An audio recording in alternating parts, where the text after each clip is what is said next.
the sort of things that gamers will really appreciate, but also anybody working on anything very intensive. So that could be video editing, especially in terms of 4K. It could just be juggling a video stream while also gaming. That's really what these new Intel CPUs excel at. It's not a huge bump speed-wise over the last generation, but reaching 5 gigahertz is something nice to see finally on a consumer CPU.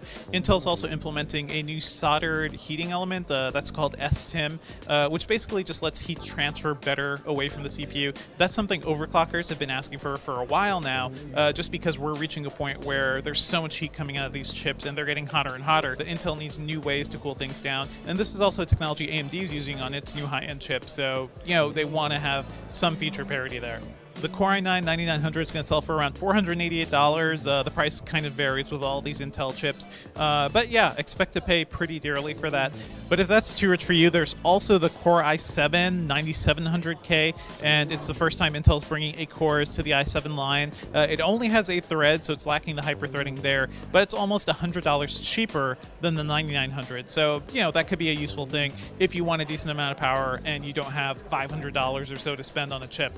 And rounding out the high-powered 9th generation CPUs is a new lineup of X-series chips. Intel hasn't really changed much from the last generation, so they're still topping out at the 18-core range. But that's still a decent amount of power. It's selling for around $2,000 again. But Intel has managed to bump up the clock speed a bit. You've got STIM and a whole bunch of new technologies to make them incrementally faster than before. Perhaps maybe last year, if you were worried about investing in an 18-core chip from Intel, now the technology has kind of been stabilized a little. This is the 2nd generation of 18 core, so perhaps it may be more reliable for a lot of users too. So to give you an example of what you can do with an 18 core chip, we were looking at an 8K video editing demo, which is just astonishing to even consider. 4K editing is already so tough today, just dealing with large file sizes and a lot of processor and render crunch time. 8K just seems inconceivable, but it looks like this processor is actually making it work. That may be a little unrealistic. Nobody's really shooting in 8K at this point or even thinking about editing there, but that's going to be a big deal for 4K shooters at this point.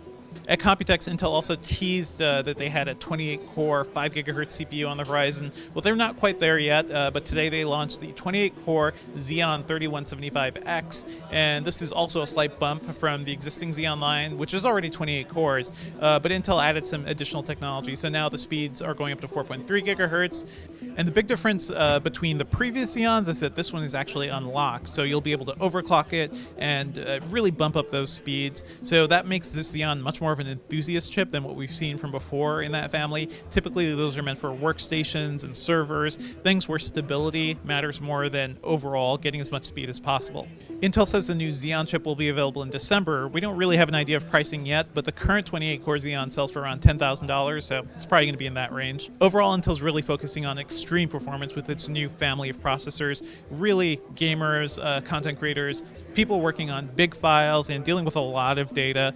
This is probably a good road for Intel to take because desktop performance is still a very important thing, even though we're all using mobile processors these days and laptops. If you're doing serious work, if you're playing games and you really care about performance, and if you're streaming online too professionally, all these things, you really need some good desktop power.